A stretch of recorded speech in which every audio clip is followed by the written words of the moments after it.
Vous désirez soutenir vos élèves dans l'organisation de leur projet intégrateur? Bienvenue dans cette balado.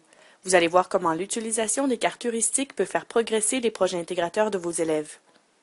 Une carte d'organisation d'idées peut se faire sur un bout de papier, mais l'utilisation d'un logiciel informatique, par exemple FreeMind, permet à l'élève de se doter d'un outil évolutif qui l'accompagnera tout au long de son projet intégrateur. Aussi, l'outil du TNI peut soutenir tant l'enseignement que l'apprentissage lors de la réalisation d'activités en classe en lien avec ces cartes heuristiques. Pour réussir son projet intégrateur, les idées de l'élève doivent se transformer en action. Piloter un projet, c'est voyager dans les deux mondes, celui des idées et celui des actions. Au début du projet, il doit y avoir émergence des idées, moment d'exploration, de découverte, de remue-ménage.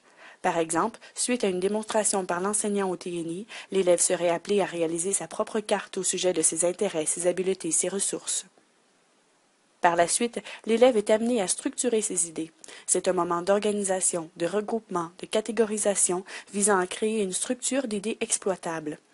À ce moment, le TNI peut servir à un groupe d'élèves travaillant autour de la carte heuristique de l'un d'entre eux.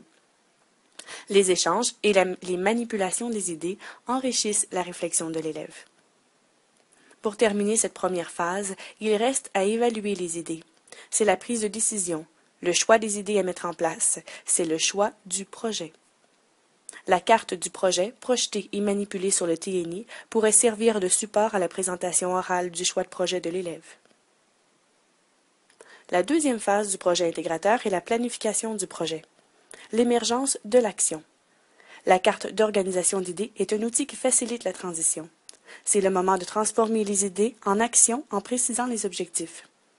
On peut imaginer, pour illustrer cette activité, que l'enseignant débute le travail en grand groupe pour donner le rythme au TNI, puis divise la classe en dyades pour la poursuite de l'activité. Une fois le squelette du plan d'action établi, il faut le structurer, définir les priorités, les durées et les ressources humaines et matérielles nécessaires. C'est la planification du projet.